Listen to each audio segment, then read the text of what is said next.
ଅଙ୍ଗ ଦାନ କରି ବିରଳ ରେକର୍ଡ ସୃଷ୍ଟି କଲେ ଲତା ମହାନ୍ତ।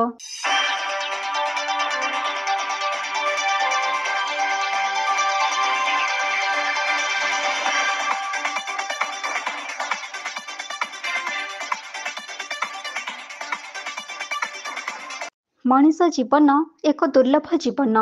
ଜନ୍ମରୁ ମୃତ୍ୟୁ ପର୍ଯ୍ୟନ୍ତ ଏକ ଲମ୍ବା ଭବିଷ୍ୟତରେ ମଣିଷ ଅନେକ କିଛି ସାଉଁଟି ନେଇଥିବା ବେଳେ ଅନେକ କିଛି ହରାଇଥାଏ। କିନ୍ତୁ ମଣିଷ ହରାଇବା ଠାରୁ ସଦାସର୍ବଦା ଦୂରେଇ ରହୁଥିବା ବେଳେ ପାଇବା ପାଇଁ ଆଶାଠାରୁ ଅଧିକ ଆଶା କରିଥାଏ।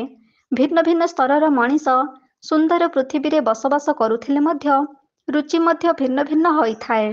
ସୁଖ ଓ ଶାନ୍ତି ହିଁ ଆଣିଦେଇଥାଏ ମଣିଷ ଜୀବନର ସାର୍ଥକ।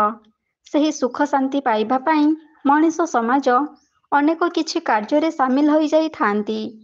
ସେହି କାର୍ଯ୍ୟର ରାସ୍ତା ଯେ ମଣିଷକୁ କେତେ ସଫଳତା ଦେଇଥାଏ ତାହା କେବଳ ଅନୁଭବୀ ହିଁ ଜାଣିଥାଏ।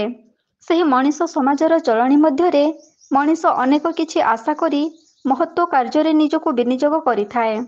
ସେହି ମହତ୍ତ୍ୱ କାର୍ଯ୍ୟରେ ଜନ୍ମ ନେଇଥାଏ ଏକ ନିଆରା କାର୍ଯ୍ୟ, ଦାନ। ସେହି ଦାନ ମଧ୍ୟରେ ଅନେକ କିଛି ଦାନ ରହିଥିବା ବେଳେ ଦାନର ମହତ୍ତ୍ୱ ବୁଝି ମଣିଷ ବିରଳ ଦାନ କରିବାରେ ନିଜକୁ ସାମିଲ କରିଥାଏ। ସେହିପରି ମହତ୍ତ୍ୱ ଦାନ ହେଉଛି ଅଙ୍ଗ ଦାନ।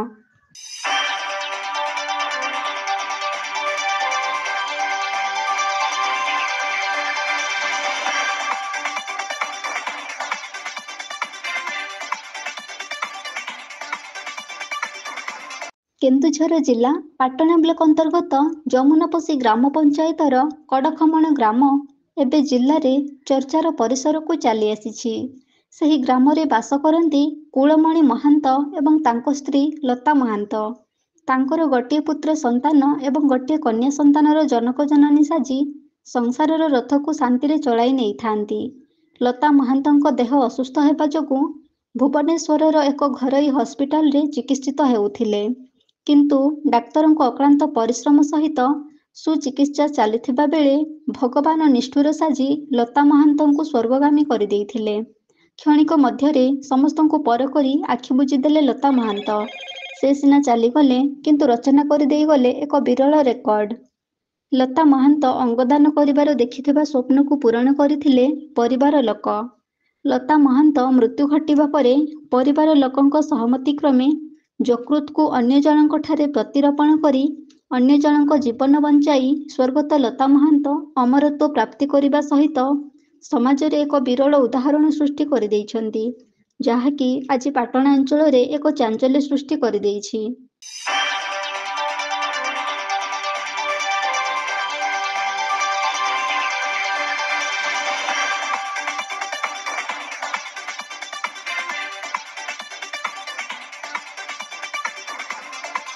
ସ୍ୱର୍ଗତ ଲତା ମହାନ୍ତଙ୍କ ଶେଷ ଇଚ୍ଛା ଥିଲା ଅଙ୍ଗଦାନ ପରି ମହତ୍ତ୍ୱ ଦାନ କରିବା, ଆଉ ତାଙ୍କ ଶେଷ ଇଚ୍ଛାକୁ ତାଙ୍କ ପରିବାର ଲୋକ ପୂରଣ କରିଥିଲେ। ସ୍ୱର୍ଗତ ଲତା ମହାନ୍ତଙ୍କ ମରଶରୀର ଗାଁରେ ପହଞ୍ଚିବା ପରେ ତାଙ୍କ ଶେଷ ଦର୍ଶନ ପାଇଁ ନିଜ ବାସଭବନରେ ଜନଗହଳି ସୃଷ୍ଟି ହୋଇଥିଲା। ତାପରେ ତାଙ୍କ ମରଶରୀରକୁ ଗାଁ ଶ୍ମଶାନକୁ ନେଇଥିଲେ। ଅଙ୍ଗଦାନ ଭଳି ମହତ୍ତ୍ୱ କାର୍ଯ୍ୟ କରିଥିବା ବ୍ୟକ୍ତିଙ୍କ ତ୍ୟାଗକୁ ସମ୍ମାନ ଓ ସ୍ୱୀକୃତି ପ୍ରଦାନ ସହ ଅଙ୍ଗଦାନ ନିମନ୍ତେ ସାମାଜିକ ସ୍ତରରେ ସଚେତନତା ବୃଦ୍ଧି ପାଇଁ ପ୍ରଚଳିତ ନିୟମ ଅନୁଯାୟୀ ଜିଲ୍ଲା ପ୍ରଶାସନ ତରଫରୁ ରାଷ୍ଟ୍ରୀୟ ମର୍ଯ୍ୟାଦା ସହକାରେ ତାଙ୍କ ଶେଷକୃତ୍ୟ ସମ୍ପନ୍ନ କରାଯାଇଥିଲା।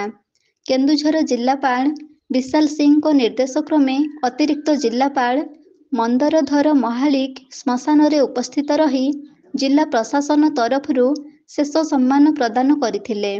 ଅନ୍ୟମାନଙ୍କ ମଧ୍ୟରେ ଚମ୍ପୁଆ ଉପଖଣ୍ଡ ଆରକ୍ଷୀ ଅଧିକାରୀ ବିଜୟ କୁମାର ମଲ୍ଲିକ ଉପସ୍ଥିତ ରହିଥିଲେ। ତାଙ୍କର ଏହି ମହାନତା କାର୍ଯ୍ୟ ପାଇଁ ଆରକ୍ଷୀ ବାହିନୀ ଦ୍ୱାରା ଗାର୍ଡ ଅଫ୍ ଅନର ପ୍ରଦାନ କରାଯାଇଥିଲା। ତାଙ୍କ ଏକମାତ୍ର ପୁଅ ପୁରୁଷୋତ୍ତମ ମହାନ୍ତ ମୁଖାଗ୍ନି ଦେଇଥିଲେ।